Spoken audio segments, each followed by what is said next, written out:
Welcome to Arts Lunch at United Theological Seminary of the Twin Cities. I'm Jennifer Freeman, the Assistant Professor and Program Director of Theology and the Arts here at United. And today I'm going to talk about my own artwork, which I realized that in the 4 years that I've been here, I haven't done actually, except for maybe in passing in some classes. So it was actually kind of a helpful thing to try and pull some images together. You'll see there's some archival issues because a lot of my art making was pre-smartphones. And so I didn't document a lot of the things that I was making. Some of the works I'll show you don't exist anymore. Well, a lot of them actually. So that's the part of the fun. And if you're an artist, I'd recommend documenting your work and doing a better job than what I did. Will you tell us what happened to the ones that no longer exist? Yeah, I can tell you some of that, and also I'll narrate some of the things that I don't have documentation for also. So without overdue, start.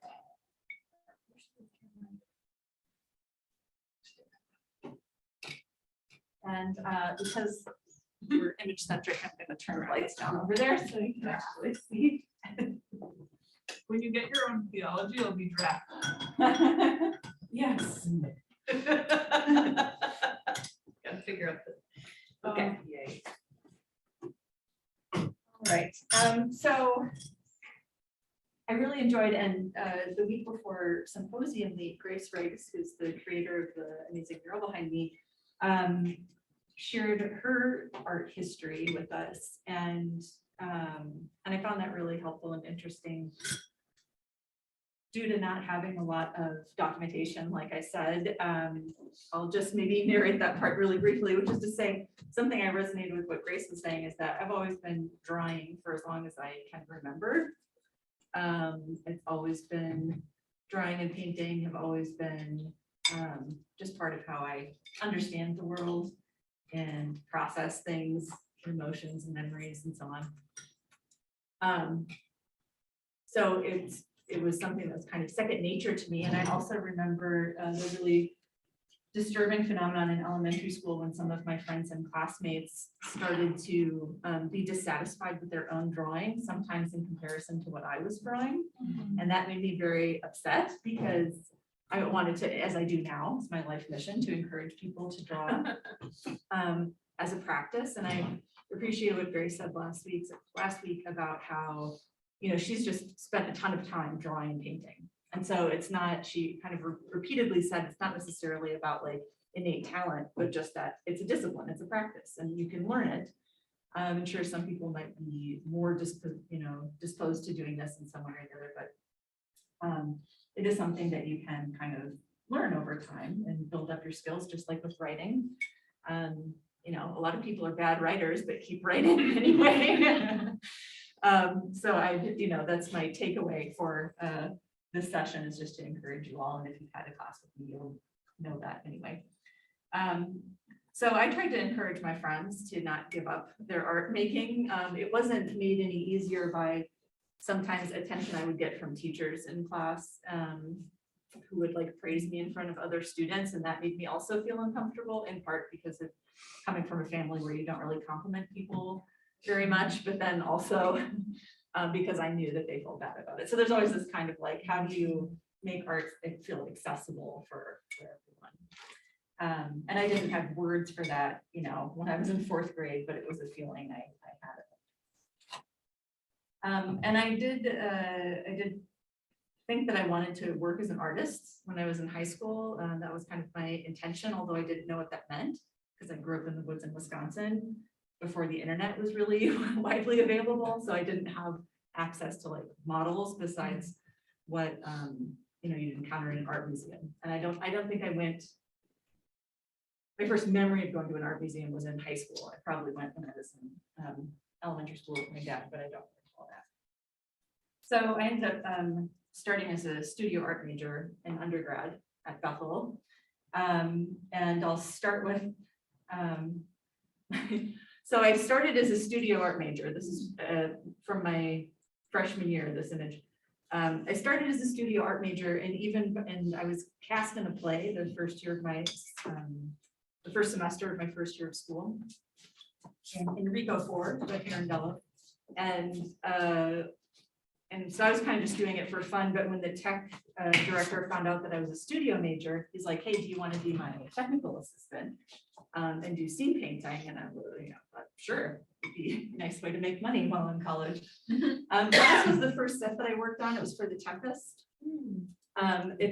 Again, these are photos of actual photos, so they don't reproduce very well. But basically the technique was kind of like a lot of dry brushing. It was all painted black first, and then we went in with color and made this kind of, texture and stuff.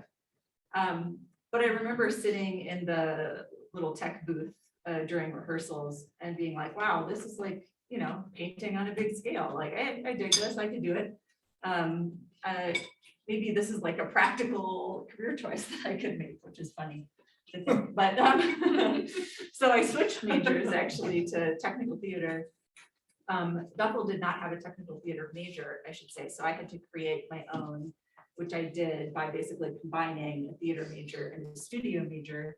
And then I ended up minoring in art history, which was basically accidental because I just took so many art history classes that I graduated with an art history minor. And then after I graduated from Bethel, I was kind of like an honorary art department person still. And they had a post-bac program for studio art, and they invited me to submit for that. So then I had it was very nice. It was like a semester where you get a studio space in downtown St. Paul, and then there's an exhibit at the end of that. So I'll show some images that I made during that a little bit later. I was hired actually after I graduated. Well, first I worked as a janitor for a year. Then I was hired as the production manager at Bethel. I don't have any photos of the sets that I designed and built during that time because I wasn't really thinking that way in terms of having a portfolio.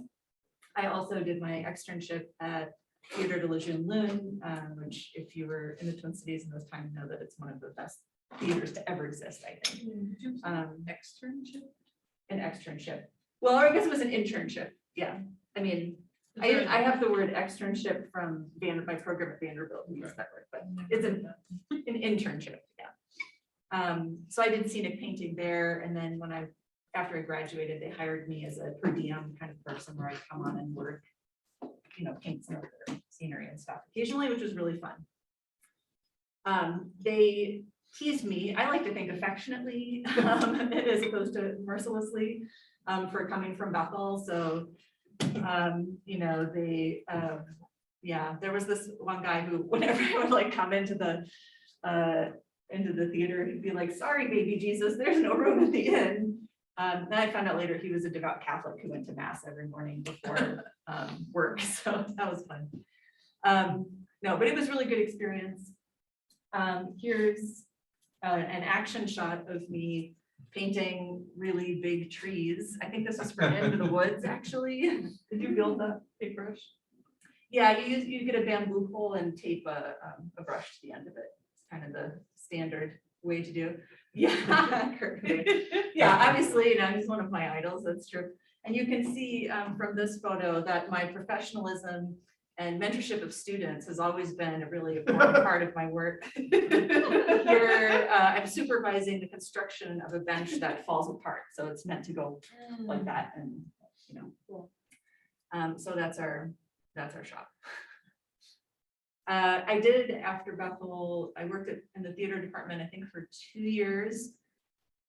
And then I decided I need to get it out of Minnesota for a while. And so I moved to New York City without a job lined up, as you do. And I moved into a very tiny apartment with some people that I kind of knew, but didn't even really know very well. I think I paid $300 a month in rent to share a bedroom. I wish that the cockroaches that lived in that apartment with us had shared some of the rent because our rent would have been very manageable. But I did get hired as the assistant tech director at Hunter College for their theater department. And so I worked there for a year. But it was also during that time where I was like, even in academic theater, I don't know that this is the right fit for me. I got into the whole thing because I was interested in it as kind of like a version of art or a version of sculpture. So I was never really like committed to the theater in the way that I think that some people were. And I had these questions about art and theology still as a practicing artist. And so my then, I don't know, maybe we were kind of dating boyfriend, told me about this program because he was doing his master's at Yale Divinity School. I'm getting a little ahead of myself, I'm realizing, Yale Divinity School. But he knew about the Institute of Sacred Music. And he's like, you know, if you can get in, it's free. And they're doing exactly the stuff that we're interested in. So I applied. So maybe we'll come back to that. I'm going to show you some of the stuff from my college days. Good question. Yeah, What happened to those pants? that's a good question. I think they Disintegrated. I think they disintegrated. A lot of become shorts. yeah, that's right. Yeah, a lot of my clothes were well loved in those days. The shoes likewise, I think disintegrated. The whole reason I became a janitor actually was because they would give you a free pair of steel-toed boots when you signed up, and I was like, oh, Doc Martens, yes, please, I'll be a janitor. So, yeah, it was us. It was a good incentive for, you know, a 20-year-old, but yeah, so I got a little ahead of myself with grad school, but so I've been making art forever. I didn't really become aware of Christianity until I was in junior high. I was not raised in a religious household.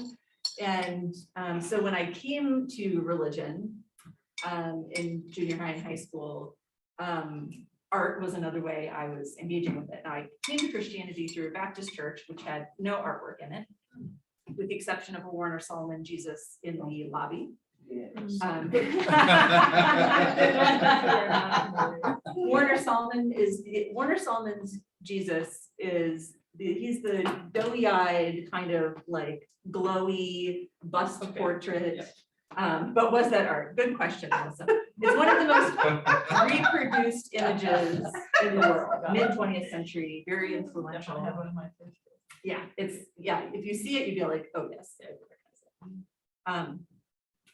So it was really more in college when I was taking art history classes, and I was having a greater understanding of the long history of art and religion, that I started to draw art history into my own, like as part of my direct influences in my own art making, right? So it's funny now because I'm a medieval art historian, but back then I would have all these medieval and Byzantine art history books and not read a word of them. I was just consuming the images. I was like only interested in the visual influence.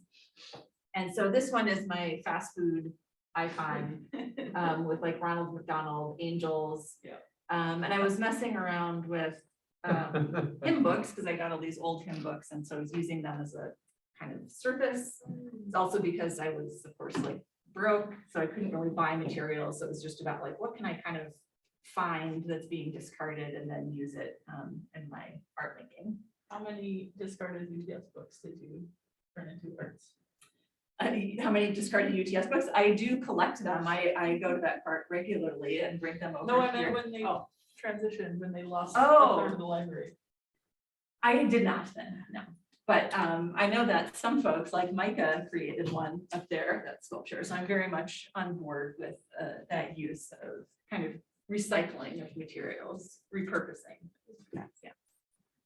So this is one example of the series. I maybe had 5 to 10 of these, I think. And it's funny too, because again, like I said, I was just using the images for inspiration, but was trying to think about like fast food faith, like what does it mean to have like to really wrestle with things, and thinking about like instant gratification and what's good for you and these kinds of things.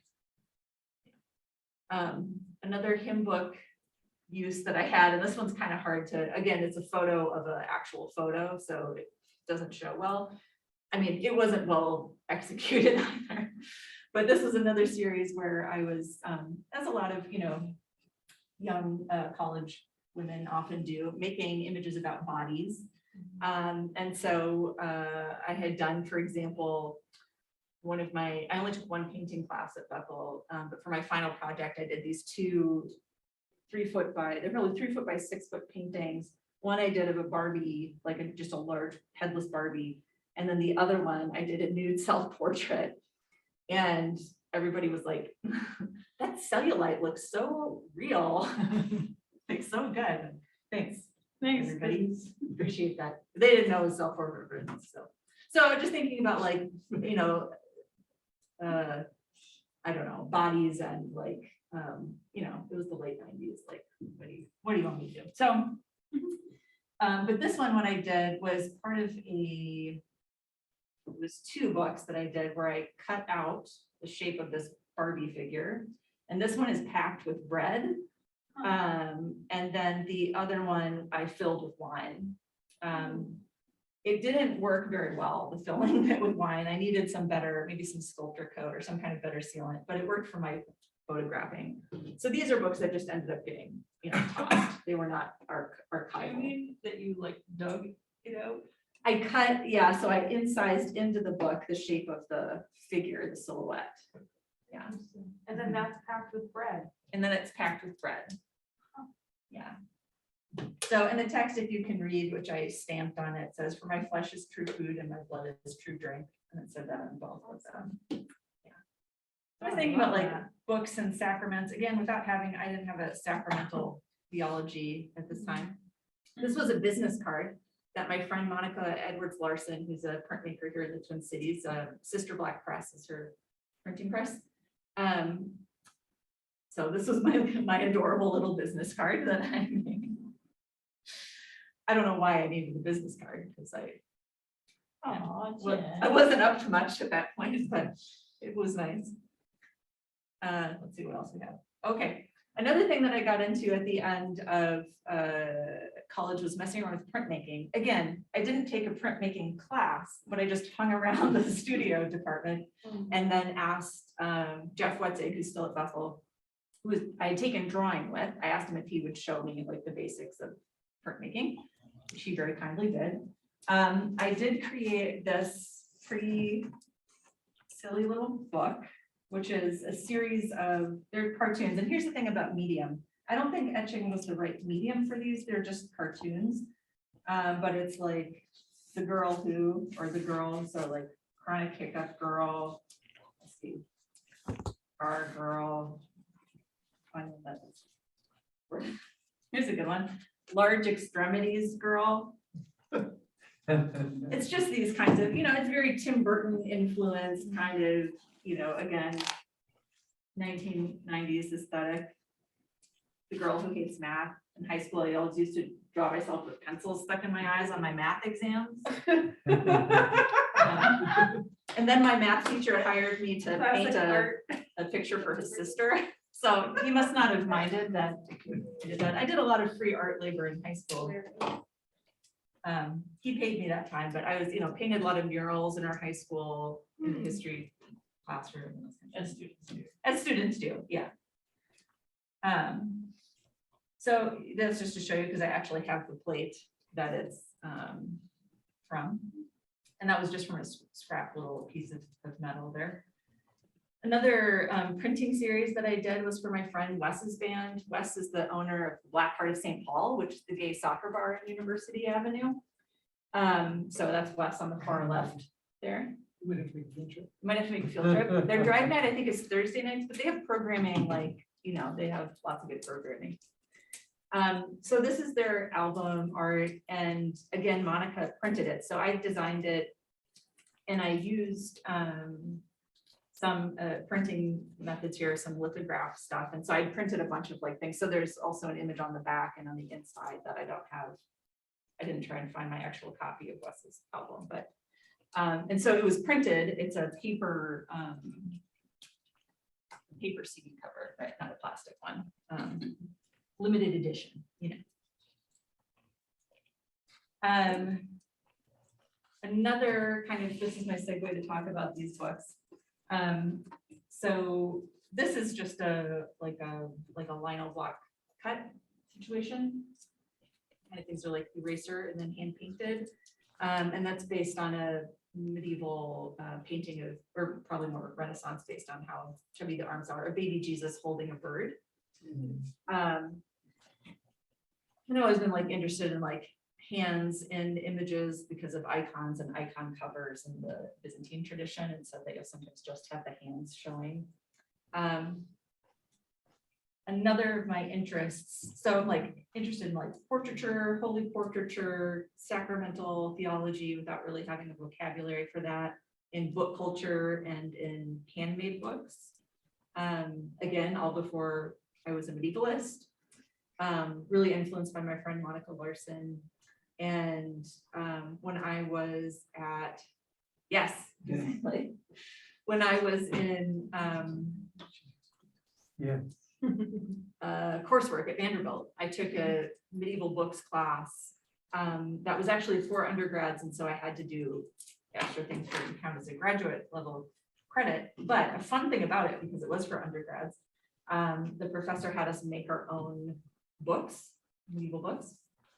And a practice that I had had for a while was to write out the Psalms by hand as a way of like kind of prayer and meditation, and that then by copying the Psalms, like I would underline things or write things bigger that felt important, you know, so it's this like way of interpreting by copying and whatever, doodle around them and stuff like that. So, but I was also now aware of the Book of Hours.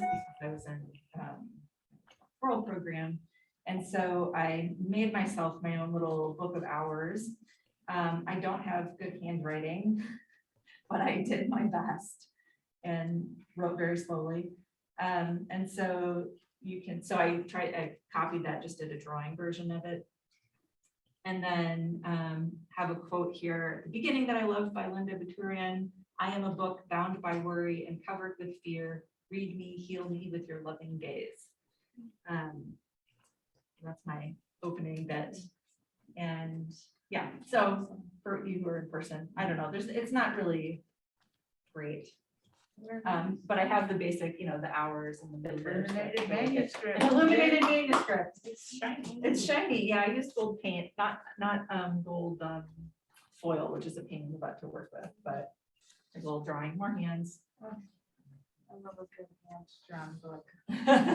Yeah. So it's funny because, and I don't think any here, but it's funny because one of our practicum artists is doing a kind of meditative series, and we're having this conversation last night about whether he should use font, like something that's printed, or be writing things out on himself.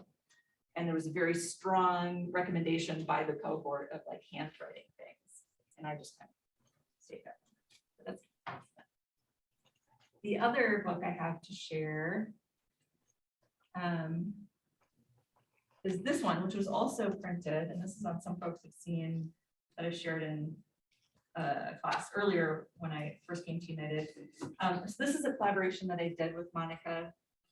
I don't have photos of this one, but I keep it in my office, so if you ever are on campus, you can check it out. So this is a commemorative book. My sister-in-law, Rachel Freeman, was tragically killed in a car accident in 2005. So this was 2 years before Luke and I would get married, but Rachel and I, she had gone to Bethel as well, so we were all friends.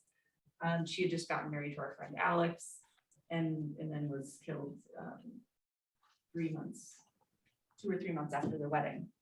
So she was only 23 years old, and it was very tragic, as these things are. And our group of friends, you know, have mourned this for years and years and years. And so I realized in 2015, goodness, we're coming up on the 10-year anniversary, and I wanted to do something.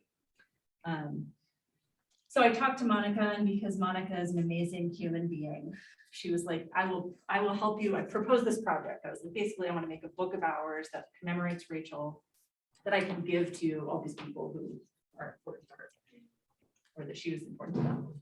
And so Monica did it for free, and I just bought the materials, and we worked on it together. And I forget how many copies we made. It actually says probably in the back, 20. So because Rachel really loved, well, Rachel was fluent in Spanish. She taught Spanish, high school Spanish, and she had lived in Spain and traveled widely. And so actually, one of my drawing gigs in college was drawing on people's jeans. So like I drew the Virgin of Guadalupe on her jeans. I drew the Venus de Milo on mine. You know, I did Gandalf on Luke's, and so I did these like really elaborate like pen knitting kind of drawings. Most of which has disintegrated in the years since then. It's been like 20 years since I made those. Someone kept the toast of Jesus. Right. So for Rachel, I did that. We used a image that's in the public domain, a woodcut, and then I hand painted it for the opening piece here. So it's a printed series of 20 books, and then I went back and hand painted all the images individually. And because of the wonders of technology, you can make polymer plates out of any JPEG, basically. And so I took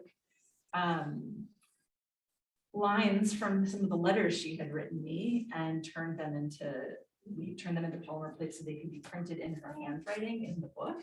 And she was somebody who wrote great letters. So many people had letters from her. And because she lived overseas for a while, you know, she wrote these missives. For example, here's a great line. I choose today this very instant, and I hold it close and kiss its face because it is all I have. She was very wise soul. I also included some hymns. I have a Pablo Neruda poem in both Spanish and English because of her love of Spanish, and some biblical texts, Scott Caron's poem, which is one of my favorites, and we read at a memorial for her. Can I read it to you? No. It's short. And some of the kind of usual components of a book are. So Scott Caron's, who's really great. He has a collection of poems called the Philokalia. The poem is called Imperative. The thing to remember is how tentative all of this is. You could wake up dead. Or the woman you love could decide you're ugly. Maybe she'll finally give up trying to ignore the way you floss your teeth as you watch television. All I'm saying is that there are no sure things here. I mean, you'll probably wake up alive and she'll probably keep putting off any actual decision about your looks. Could be she'll be glad your teeth are so clean. The morning could be full of all the love and kindness you need. Just don't go thinking you deserve any of it.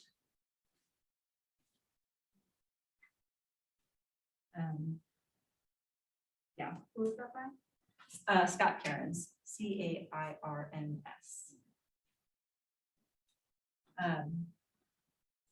Yeah. So, and here's she's a little Rumi quote that she sent me in a letter. Okay, so that's one. And this paper was made by, what's the name of that group? I want to say Cave Paper, but they're local Minneapolis paper making. Okay, so that's printmaking.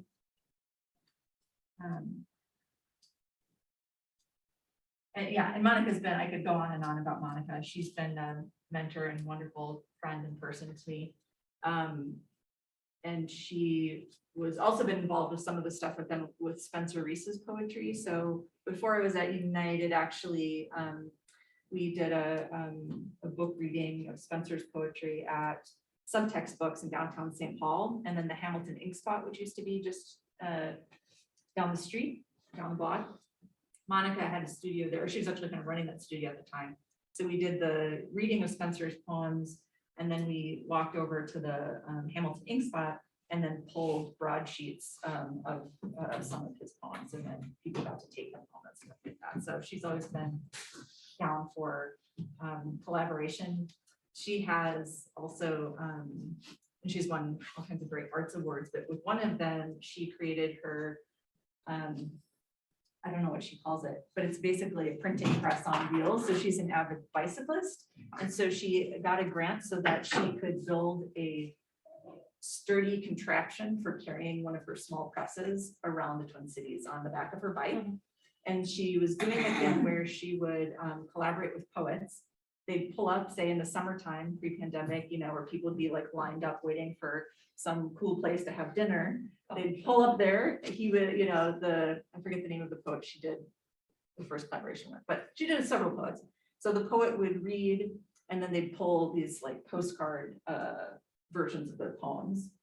And then people could just take them, and she has a poetry subscription, and she's great.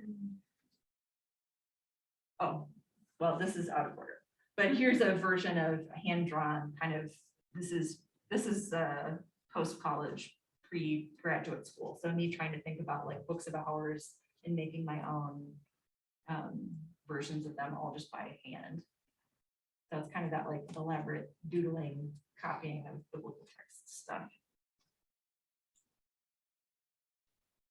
Since we're doing the Stations of the Cross, this is my reminder to make a plug for submissions for the Stations of the Cross here at United. So if you're interested, please let me know. 2 stations have been taken, but there are still several that, I mean, the rest of them are open. I've participated in several Stations of the Cross exhibits myself, and I have almost no evidence of it. So this is a sketch that I made to myself for the first one that I ever did. I had the A station, which is Jesus comforts the women of Jerusalem. And I can describe to you what it ended up being. But basically you can see my kind of lumpy drawing of a dress form, and then this kind of hole cut into it. I ended up going with down here, and what I did was I got a stereoscope. You know what a stereoscope is, very popular in the late 19th, early 20th century, where you have these cards that you can insert and they're the same image next to each other, and they create this 3-dimensional image, right? So you see a lot of them, you know, you can get them at pretty much any antique store, not the stereoscope itself, those are harder to come by, but the photos are everywhere. I did track down a stereoscope, and I did track down a dress form, which both were kind of costly actually. And the photos, there is a printmaker in Stillwater, or I mean a photographer in Stillwater that produced a lot of these. And so there's actually a series of the Stations of the Cross. So I took the photo of Mary comforting the women of Jerusalem, or I mean Jesus comforting the women of Jerusalem, and I cut a hole in the nether regions of the dress form, and I put the stereoscope inside of it. I also had to figure out how to hang a light inside of it so that you could actually see what you were looking at. And basically, and then I put a lace trim around the outside of it to kind of cover up my gouging out of the dress form. And so then they were displayed in the church in downtown St. Paul. This was for House of Mercy, which is now, they now meet over Hamlin, I think. Anyway, the reason I chose that location in the form is because then you had to kneel on the ground in order to look inside of it, which I liked, that kind of, you know, the image making you do a thing in order to engage with it. But I didn't take photos of it. So this is the only remnant that I have of that piece. And then I did some others like painting in wine was another thing I experimented with on wood. For another Station of the Cross, I can't even, it might have been the woman, Jesus comforting the women of Jerusalem again. I think I got that 2 years in a row. And then there was another kind of Holy Week exhibit that they did that wasn't Stations of the Cross, but I basically, it was like meditation on death kind of a thing. And so I created my own casket out of pine and filled it up with books and painted these giant flies on the top of it, and birds, flies and birds on the top. And then took photos of myself like laying down, and then made these again with a peekaboo. I love a peekaboo apparently, but then you could look into the side of it and see my head and my hands and my feet with these books all around. I don't really know. No, I took photos of myself. It probably would have been better as a performance piece because the photos didn't quite, yeah, you know. And it was more like I had these impulses to do things. I don't really know quite what my thinking was at the time. Because, you know, I didn't have any artist, didn't write an artist statement, didn't photograph it.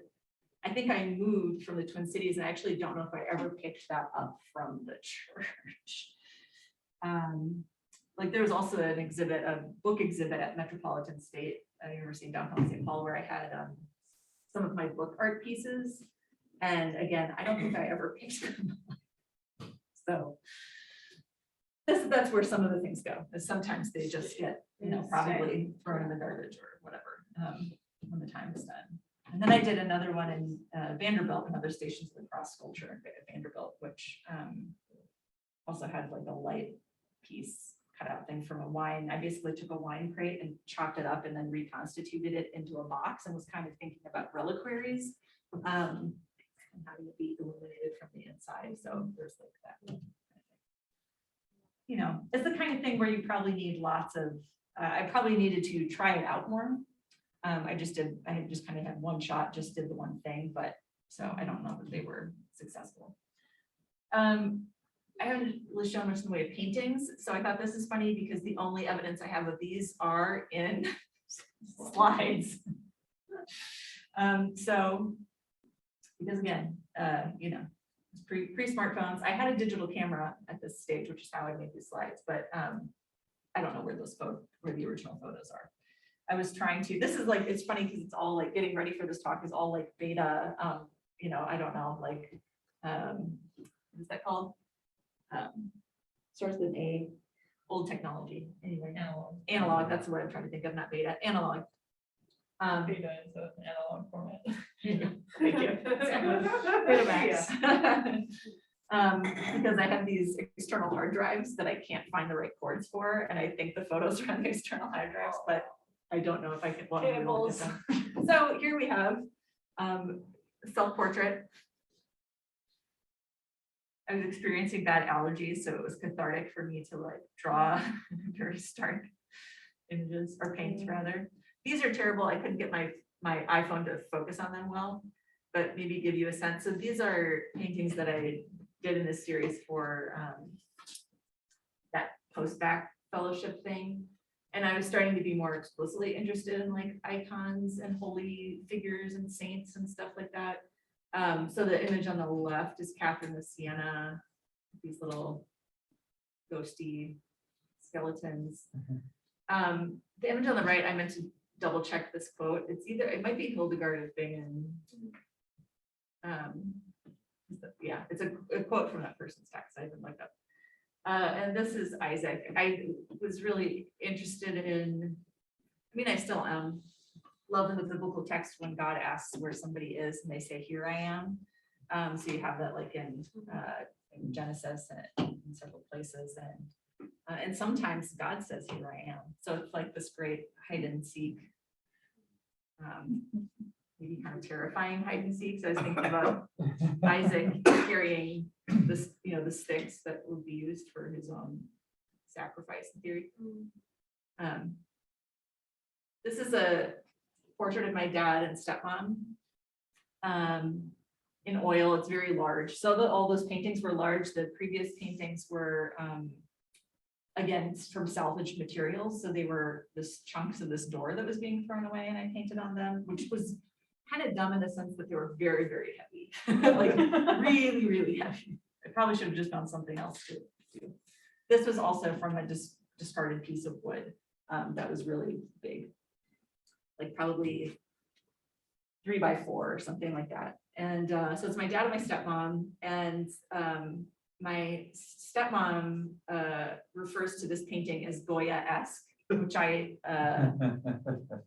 find to be a great compliment, but she actually means that she hates this painting. My dad appreciates it, but also I think maybe doesn't think that it's flattering, and that's what she means, is that it's accurate but not flattering by saying it's Goya-esque. So but that's probably the highest praise I've ever received for any artwork that I've done. And then basically when I moved to New York, I no longer had anywhere to work, so I was doing small scale, some painting. I was doing some illustrating stuff. I had a couple of gigs of illustrating some children's books, but I'm not including those images here. You can Google it. I'm not super proud of those. Another thing that I kind of attempted sometimes was making like random cartoons. I had a friend, Lee Finke. She used to run this like culture commentary website called The Stake, which I think is no longer, functioning. But I used to do like weekly cartoons for her site. I don't know if it was weekly. I think it was weekly for a while. Yeah. So the left one is just a Portlandia reference, basically, put a bird on it. And then the other one is me being a medieval nerd, yes. So mostly they were just like quirky monsters or just kind of goofy, goofy things. So what I really needed was like a joke, I need a joke person, right? Like, so my stepmom's dad was a cartoonist, and he actually I think he even has, he had stuff in Playboy, he had stuff like in really like in wide distribution kind of things, not in the New Yorker, which he was very bitter about. But he had like she still has his card catalogs of jokes, basically. Like he would pay people to like write jokes, and then he would make the cartoons, right? In those days. Did this one, this is from several years ago, and actually the original animates where her head goes back and forth. But I couldn't bring that in, I don't know, it didn't work to bring that into PowerPoint, so you can imagine. It was really satisfying to I'm not being too exhaustive here, but we're kind of coming by time. So in the pandemic, one of the kind of personal, I don't know, whatever things in the pandemic was being home and having the schedule simplified in the first few months of the pandemic, right? Where everything was just kind of shut down and things weren't hectic and whatever. And so we had this iPad that our mechanic gave us. We won like a loyalty something or other. Yeah. So it was, we had this iPad, and I got like a really basic stylus, not because it didn't take the Apple stylus. It was too old of an iPad. Anyway, so I got this app, Procreate, which is amazing, unfortunately named, but a really great app. It's very high functioning for how cheap it is. Like if you're at all interested in digital drawing, you should get this app. I just love it. So this is my parents' dog, Bruce. Bruce. He's a dummy dog, as we refer to him. He's got his little Dorito ears. So this is me kind of starting to do some animal portraiture. This one, I think I was still using that kind of crappy pen. What I ended up, so this is my sister Becky's cat, Kitty. Is Kitty's name. He's kind of dapper here. And it was just so satisfying. And the nice thing about animal portraiture of like friends and family was that I had an assignment. Like I didn't have to figure out what to make. It was just like put them, find out a little bit about their personality and then kind of do a thing.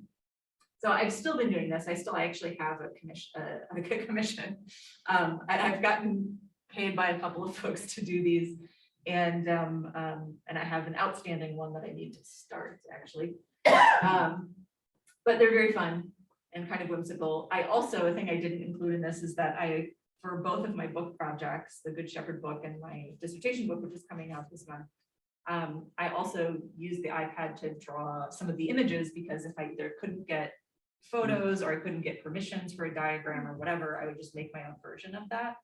And so then I thought, well, shoot, I'm doing this for professional reasons. I should buy myself a brand new, awesome iPad and also get the Apple Pencil, which I did. And it was just incredible because, and I'm biased because my dad being a physicist, I've been a Mac person for as long as I can remember, because we always had Mac computers early because of his work. And there's lots of critiques we could make about them, but the sensation of using an Apple Pencil on an iPad is glorious. It's just wonderful. And I've had it now for a year and I'm still raving about it. Those are my brother's cats, little double portrait. I've done some memorial portraits. So this is John's beloved dog, Bianca. On the left is Dr. Wheeler's cat, Maggie, who passed away. So I've also, done some memorial portraits where I try to do my best to honor the life of the beloved pet. I've also done some that yes, exactly. More directly influenced by existing artwork. So on the right hand side is Christina's World by Andrew Wyeth. On the left hand side is one of Francis Bacon's Hope paintings. So this is for Max and Allison, the one on the left. That one was really fun very fun to do. This is for a friend at the University of Minnesota, a couple of double portraits. Yeah, they start to get a little intense, actually. I was like, this has gone from like a whimsical thing to like getting like more and more intense. Oh, here's a big jump. Okay, well, so I'm still doing animal portraits. And they're just a nice assignment. And the thing about Procreate is that there's so much functionality with it that it's kind of overwhelming because you can do so much with it. So that's actually why for this next project, that I'm intentionally not using anything digital because I want to limit myself, just in terms of process. So since Max is here, Max, do you want to talk a little bit about our project? Um, sure. Sure. So this is for a project that Jennifer and I are collaborating on, that began as an assignment for class I took with her before you even were hired on as Yeah. the current position you're in, which it was theological interpretation of the arts. And it's a project called Visions of Divine Love, which kind of it's a series of ekphrastic poems that conflate um, Julian of Norwich's visions of divine love with television visions of Divine the Drag Queen, specifically from Pink Flamingos, the John Waters movie. So the idea is that what if she was having visions of this 20th century drag queen? How was that a vision of divinity and also the literal drag queen divine? And it's poetically a kind of a collage of medieval sources and 1970s sources in particular. But this last year, um, in December, actually, I got contacted by someone who works a publishing company that does these really beautiful uh, poetry and visual art, poet and visual artist collaboration books. AC Books is the publisher. They've started just as the pandemic was beginning, so they only have one or two books finished out now in this series, and quite a few in process right now. But they began as a gallery, so they started off by doing gallery exhibits with poets and visual artists. So um, I reached out to Jennifer to be like, hey, can we collaborate on something? And it made the most sense to collaborate on Visions of Divine Love because both of us work in medieval, are medievalists. Both of us have a connection to this source, have been playing with some of these themes for 5 years now, and so these are some of the experiments, right? I guess that would be a good word for them. Some of the experiments, some of the playing with visual representation. So Jennifer is creating some art in response to some of the poems, and then I'm going to do some revisions based on her art, and then we're also going to rewatch Pink Flamingos a couple of times, um, and bring that in. So it's just a very cool collaborative project, and if that's what I have to say about it. Yeah, it is a cool collaborative project, and I was so excited because when you agreed to do the Julian poems, because it is kind of like coming full circle, because that was like our first class together, and so I'm excited about that. The other piece too is that we proposed a paper for this Julian of Norwich conference at Oxford for the summer, and that paper was accepted. So we're gonna this coming summer. So at least one of us will go in person, but we'll so we'll share the work there as well, which is exciting. So it's fun that there will be kind of multiple outlets, and I'm sure we'll share some of it when it's finished, share it at an arts lunch as well. Or maybe do an event in which you could do the reading of them, right? Good. So we can follow up on that.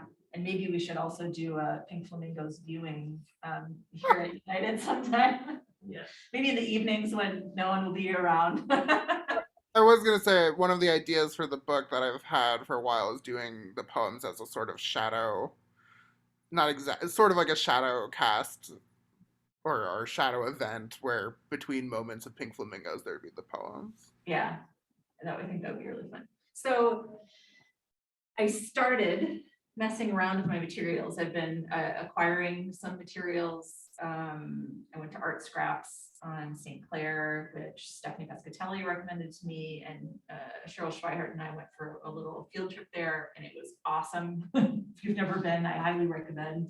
It's like Axeman, but for art. Like it's more specific to arts and crafts stuff. So yesterday morning I had an hour, and so I messed around a little bit with the materials. So none of these are actually really attached to the paper that they're on, but I was just kind of rearranging things and taking photos and trying to work really quickly of just seeing what worked or didn't. Because like Max said, the poems are ekphrastic on the Pink Flamingos and have all this like rich imagery about viewing and being seen and apertures and orifices and all kinds of things. So that's very much in keeping with medieval ideas of vision and sight, like visionary vision and sight. So I feel like I have to mess around with things for quite a while and figure out what I'll recognize the thing when I see it, I guess, is what I feel like. And I've been kind of annotating and marking up the paper copy of Max's poems, and just seeing what kind of grabs me in terms of the images and language that are being used in the poems. Because I imagine there to be a kind of vocabulary then that I'll be using, visual vocabulary I'll be using through these series. I want them to be kind of smallish, because I'm thinking about, so there'll be like kind of these little compositions, basically, 16 of them. And it may be that I make just a ton of them. And then Max, you and I could sit down together and be like, we'll keep these ones, or you need to make more or whatever. As you can see, I really like the slide frame. It says easy mount on it. And I felt like that was like fitting with Pink Flamingos and John Waters. But yeah, so I'm still figuring it out. We talked about one with chicken feathers. Yeah, there's some issues with like photographing them. If I get them to be too sculptural, like will it transfer well to print in some way? So that's, but I want them to be goopier. So Max and I were texting, I think yesterday about, it's like, they just need to be like goopy. I was doing these fast, but I think I want to go back in with like paint, experiment with puff paint, maybe with fingernail polish, with just like paint medium, acrylic stuff. I don't know, but this is like literally just did these yesterday morning and still figuring out kind of what the next steps are, but I like the constant framing. box. Yeah, I'm trying to get something at that. Another thing I'm going to mess around with is using vellum, like fake vellum. It has that transparent quality.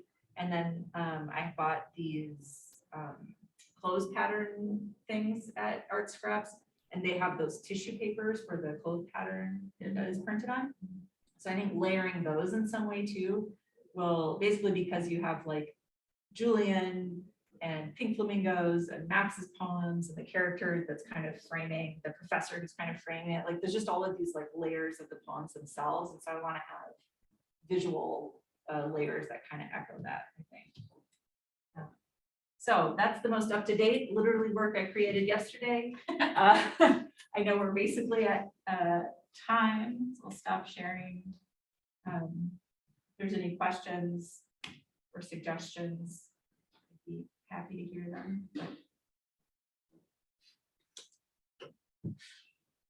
it was fun to try and pull something together since I haven't talked about or really thought about my own art making in a long time. It was a little rusty to like pull things together, but good. Okay. Well, if there's no questions, it's just my mouse. Oh, it's this mouse. I just like to comment on the hand.